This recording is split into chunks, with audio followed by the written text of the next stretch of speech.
Britishers के आने से पहले इंडियन ट्राइबल कम्युनिटीज में जो चीफ्स होते थे, दे held a very important place in the hierarchy of the tribe. But after the advent of Britishers in Indian subcontinent, what happened to those chiefs? Standard 8 history playlist आप लोग देख रहे हैं मेरे साथ में. This is Kevin sir. Chapter है Tribals, Tikus and the Vision of a Golden Age. And the topic is What happened to tribal chiefs? जैसा कि मैंने आपको बताया, प्री ब्रिटिश एरा में ट्राइबल चीफ्स को एक इंपॉर्टेंट पर्सनालिटी के तौर पे देखा जाता था among the tribe. Even people outside the tribe often saw the tribal chief as a revered person. भैया सरदार हैं ये कबीले के.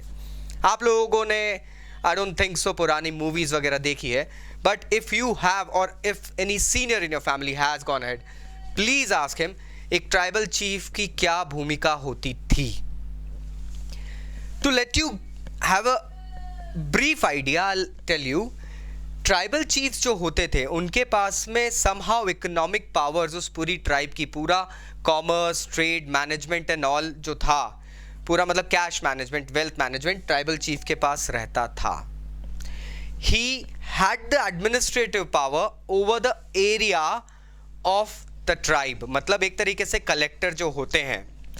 He also had a control of the territory, कि उनकी पूरी टेरिटरी जो है उस ट्राइब की, उसके अंदर क्या हो रहा है, क्या नहीं होना चाहिए, everything was under his hand. हम ये तक देखते हैं कि इन लोगों का खुद का एक लॉ एंड ऑर्डर का एक स्ट्रक्चर बना हुआ था दोस्तों. Now this structure was very divine, क्योंकि अक्सर देखा जाता है कि ट्राइबल चीफ्स के पास में उनकी पुलिस, उनके खुद के रूल्स और एक ओवरऑल मैनेजमेंट का एक कोड होता था. अगर कोई गलती करता था उसको सज़ा देने के लिए उनके पास में उनके खुद के लॉ एंड ऑर्डर पर्सनल्स होते थे. एक लिस्ट ऑफ लॉ होती थी, लॉज को ब्रेक करेंगे तो क्या सज़ा मिलेगी. ये सब चीज़ें ट्राइबल चीफ्स करते थे. फिर एक दौर आता है, अब आपको समझ में आ गया था ट्राइबल चीफ्स और रियली इंपॉर्टेंट पीपल आउट है. फिर दौर आता है ब्रिटिश एरा का. ब्रिटिशर्स के आगमन के बाद धीरे धीरे ब्रिटिशर्स ने इंडल्जेंस शुरू करा ट्राइबल सोसाइटी में. ब्रिटिशर्स के लिए लैंड कल्टीवेशन बढ़ाना, इंडिगो, टी, इन सब चीज़ों के लिए, और वुड के लिए लैंड कल्टीवेशन और लैंड को क्लियर करना इनके लिए प्राइम मोटिव बन गया था. तो जो जंगलों में रहने वाले ट्राइबल्स थे उनको डिस्पैच करना बहुत ज़रूरी हो गया था. अब ट्राइबल चीफ इनमें सबसे पहले नज़र में आते थे. ब्रिटिशर्स ने क्या करा, ट्राइबल चीफ्स जो थे उनको उनके land titles over a cluster of villages तो दिए, लेकिन उनसे कॉन्ट्रैक्ट साइन करवाए गए थे that you will have to rent your land for cultivation. मतलब एक तरीके से आप ठीक है मुखिया हो, सरदार हो, बट आपको अपनी ज़मीनें अब किराए पे देना पड़ेगी कल्टीवेशन के लिए. आपको किराया मिलेगा, लेकिन ये किराया अक्सर पीनट्स होता था. इनके एडमिनिस्ट्रेटिव पावर काफ़ी लेस कर दिए थे और इनको फोर्स किया गया था कि अब आप ब्रिटिश द्वारा जो लॉज और रूल्स बनाए गए हैं उनको फॉलो करेंगे. जो ट्राइबल्स के इनिशियल लॉज थे, जो रूल्स थे, उनको ब्रिटिशर्स सैवेज और वाइल्ड समझते थे, तो उन चीज़ों को डिस्कार्ड कर दिया गया था. धीरे धीरे और प्रेशर बढ़ा. ट्राइबल चीफ्स को ट्रिब्यूट्स पे करने के लिए कहा गया ब्रिटिश ऑफिशियल्स को.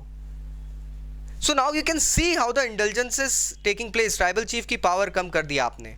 बाद में ट्राइबल चीफ को आप कह रहे हो कि आपके गांव की तरफ से हमको ट्रिब्यूट्स पे करना है.